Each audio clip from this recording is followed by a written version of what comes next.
Bonjour à tous et bienvenue dans un nouvel épisode de Brief Me a Book où on va parler cette fois du tome 1 de la saga Les Anges d'Elysium, donc Plume. Alors, Plume, Plume, Plume, Plume, Plume. Quel livre! Alors, je ne sais pas s'il y en a certains d'entre vous qui l'ont lu et n'hésitez pas à me donner vos avis, mais c'est un livre qui m'a retourné, qui m'a fait monter dans le haut et dans le bas, qui m'a fait, alors, pas pleurer, mais m'énerver. Et à la fin, j'ai fermé ce livre, je me suis dit, mais c'est quoi ça? C'est quoi cet ascenseur émotionnel? C'est hyper, moi je trouve ça triste, c'est hyper... en fait, c'est un Roméo et Juliette version céleste, quoi.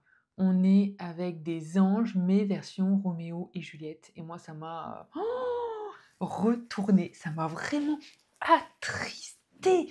Tellement qu'à la fin, je me suis dit, mais non, que se passe-t-il, quoi?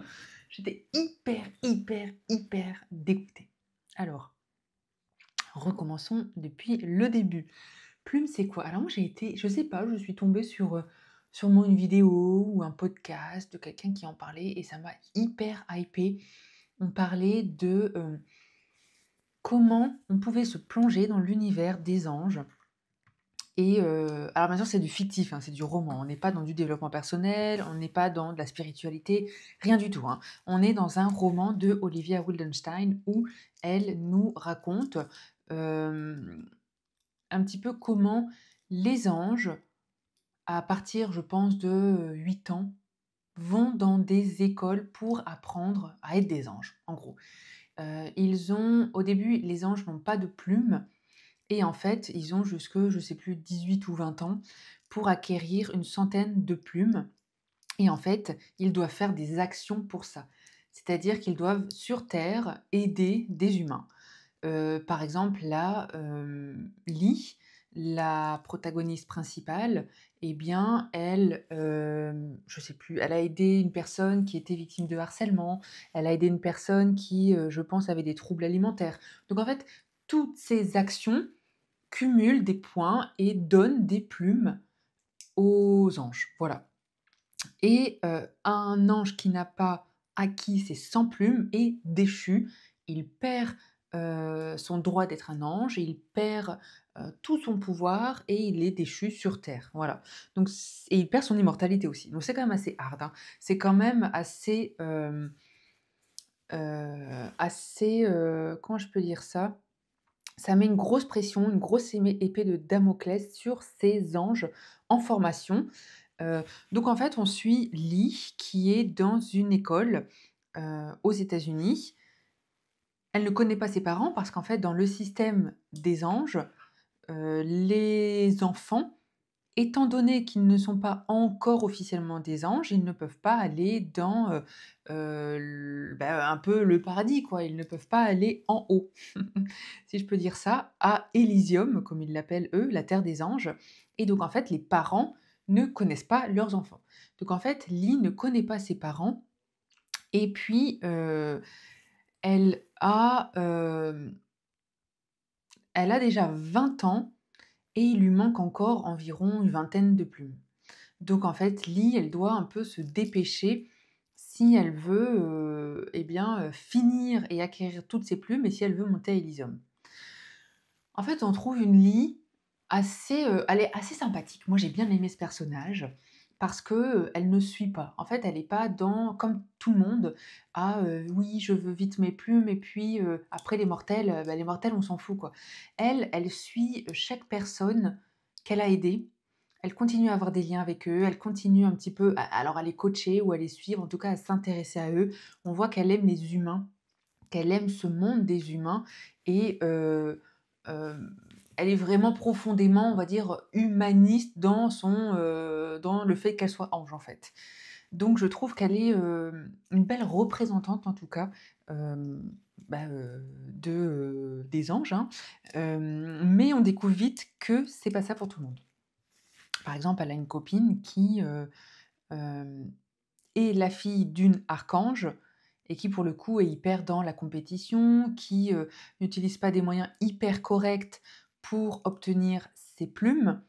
Elle utilise par exemple la peur pour que ses protégés réussissent, plutôt que les aider, les coacher, les accompagner ou leur permettre de se développer. Non, elle n'est pas du tout là-dedans. Et donc on découvre déjà un aspect un peu contradictoire, assez noir, j'ai trouvé, assez dans le concours, assez dans la comparaison de tout ce système un petit peu angélique. Lee, elle fait sa petite vie tranquille, elle a encore ses 20 plumes, donc en fait, elle réfléchit à quelle mission elle va pouvoir se dédier. Sauf que débarque à son centre d'éducation, débarque un archange. En fait, il y a plusieurs archanges, ce sont les big boss, en gros des anges, hein, qui vivent à Elysium, qui ont la possibilité de retourner sur Terre et qui sont là parce qu'ils ont gagné des grandes quêtes où on fait quelque chose vraiment de très honorable dans leur quête de leurs ailes, hein. Et en fait, il y a un archange qui va dans toutes les écoles et qui explique à tout le monde que en fait, il veut, qu'il cherche une épouse, voilà, hein. Donc bon, déjà par principe, j'ai trouvé ça un peu rocambolesque, quoi, hein. En gros, il y a pas de notion d'amour, il y a pas de notion de on rencontre quelqu'un, on est des anges, on est des êtres un peu supérieurs, on prône l'amour ou autre. Non, pas du tout, hein. En fait, il cherche des femmes, qui correspondraient à un semblant de valeur, voilà, de leur valeur, mais derrière, il y a pas grand-chose. Et le pire, c'est que sa femme, ou les femmes en tout cas des archanges, à partir du moment où elles sont femmes d'archanges, elles ont plus le droit d'aller sur terre, elles ont plus le droit d'avoir des missions et donc de suivre des humains, d'aider des humains.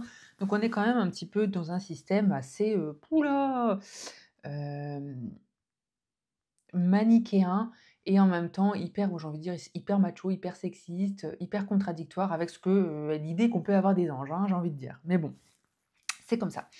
Donc en fait, il y a un petit peu une compétition qui arrive entre toutes ces damoiselles, hein, qui veulent avoir leurs ailes et leurs plumes avant que cet archange cherche une femme, hein.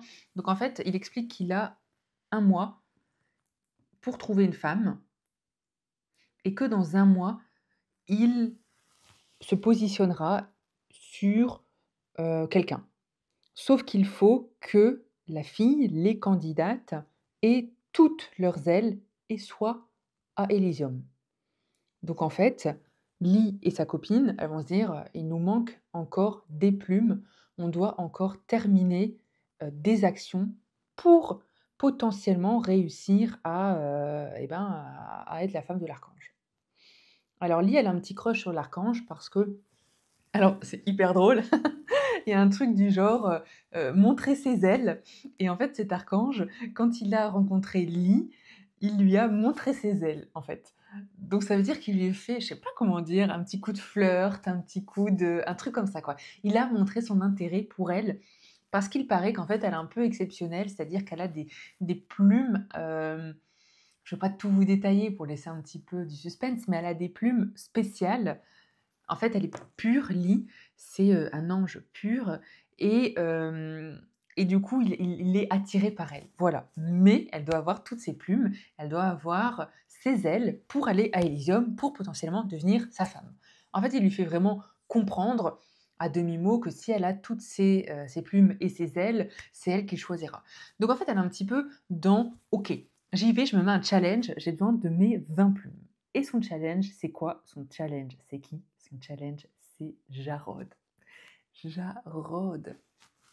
Alors, elle a un petit peu poussé à prendre ce, challenge parce que son amie avec qui elle est en compétition, donc la fille de l'autre archange, elle pousse un peu Lee à prendre cette mission parce que en fait, il y a des comment je peux dire ça? Il y a des grades dans les missions et en fait, Jarod, il est dans un grade, où aujourd'hui, avec son stade, son âme ne sera pas réincarnée.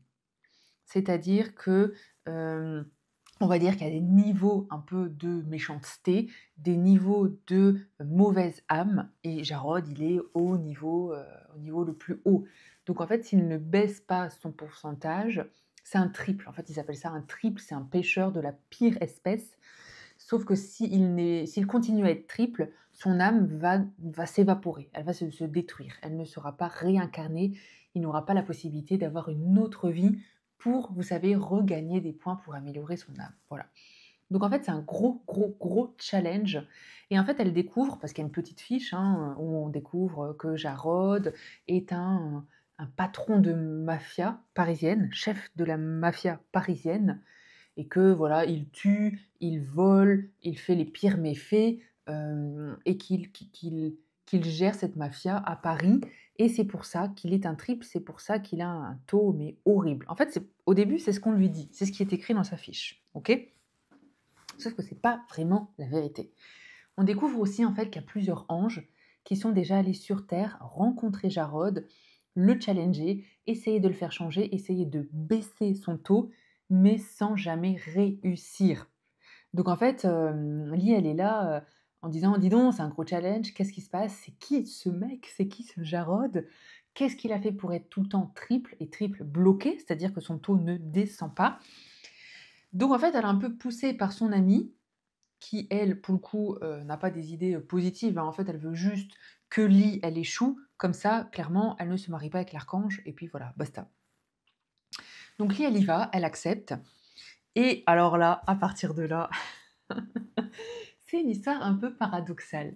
Parce qu'on suit cet ange qui est triste, qui est seule. Elle est malheureuse. Moi, je me fais de la peine, Lee, parce qu'elle connaît pas ses parents. Elle sait que ses parents sont les deux anges qui gardent un petit peu l'enfer. Voilà, l'enfer où les mauvaises âmes sont rangées. Mais elle les connaît pas. Elle se sent mal aimée. Elle est abandonnée.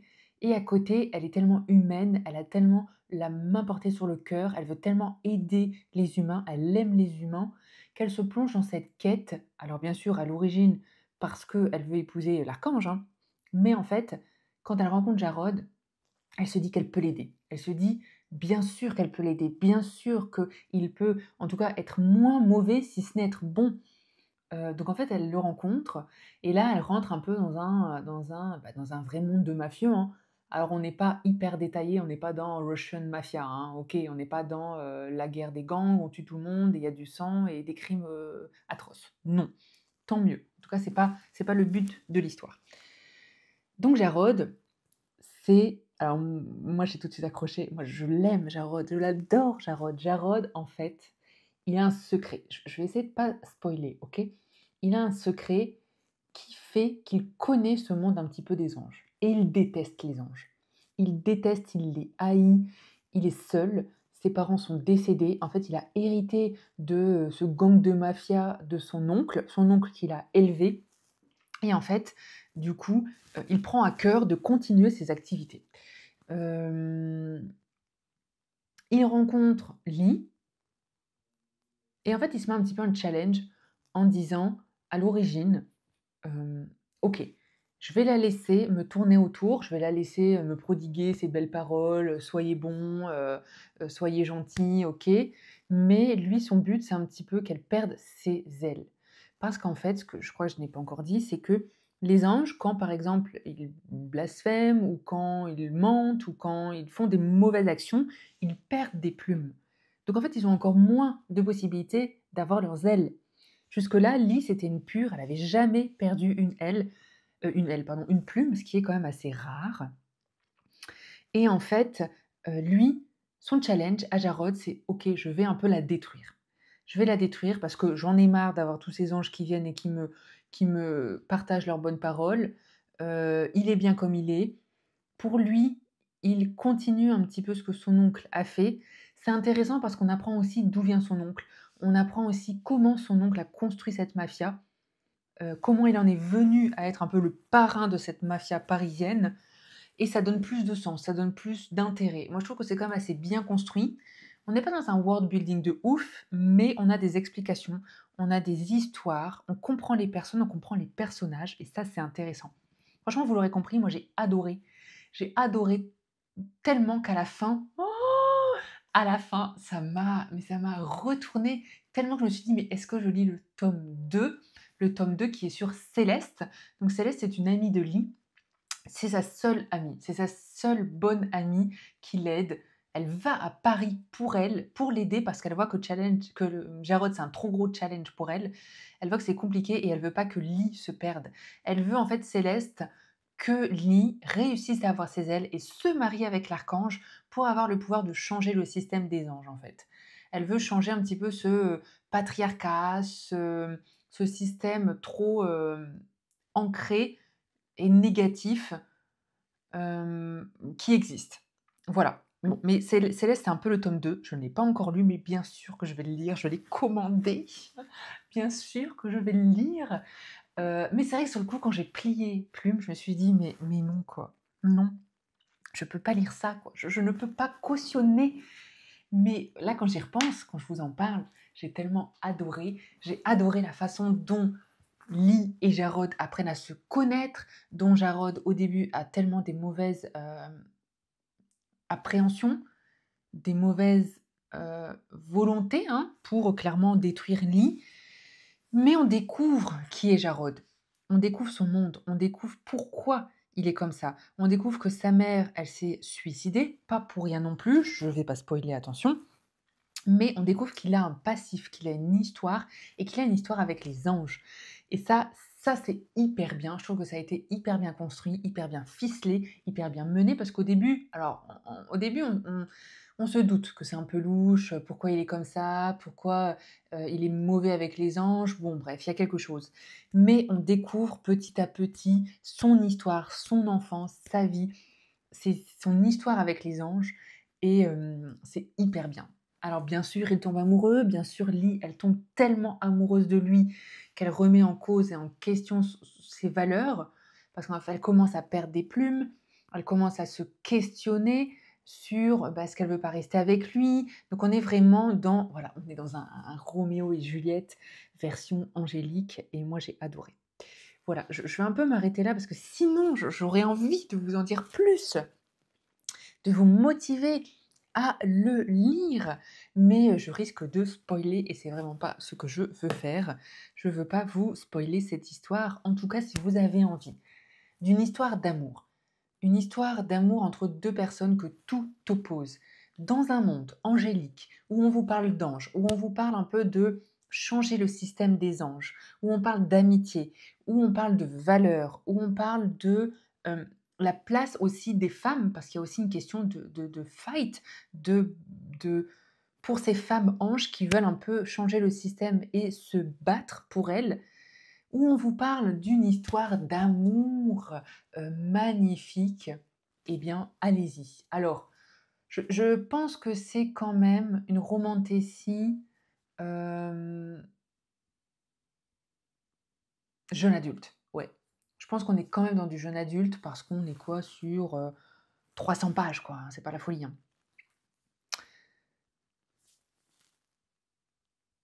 Mais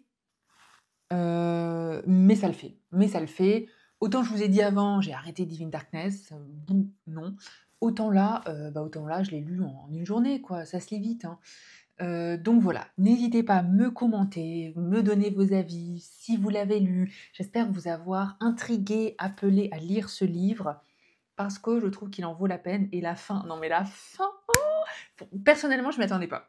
Jusqu'au bout, j'y ai cru jusqu'au bout. Je me suis dit, mais si, c'est bon. Parce qu'en fait, il s'avère qu'il y a des questions. Ben oui, à partir du moment où Lee, elle aura ses plumes, ses ailes, elle va devoir partir à Elysium. Et bien sûr que Jarod ne peut pas la suivre, hein. Donc, qu'est-ce qu'on fait? Qu'est-ce qu'ils font, ces deux-là? Donc voilà, on a toute cette dynamique, tout ce challenge, toutes ces questions autour de ça. À partir du moment où ils veulent rester à deux, qu'est-ce qu'ils font? Voilà. Et là, moi j'y ai cru, mais j'ai perdu mon pari, et c'est ce qui m'a autant chamboulé, vous pouvez l'entendre. En tout cas, allez-y, les paris sont ouverts. Moi, je vous invite à lire ce livre. N'hésitez pas à commenter, à liker, à me partager vos avis, à me dire ce que vous en avez pensé. Je serai plus qu'heureuse d'échanger avec vous et à avoir vos avis. N'hésitez pas, comme d'habitude, à me partager si vous avez des lectures, si vous avez eu des coups de foudre pour des lectures. Je suis absolument preneuse d'avis et de nouveaux horizons. Et puis, je vous dis à très bientôt dans un nouvel épisode. Je ne sais pas encore ce que je vais lire, mais ça ne saurait tarder. Et puis je vous souhaite une agréable journée, des merveilleuses lectures et des bons moments surtout de lecture. À très bientôt!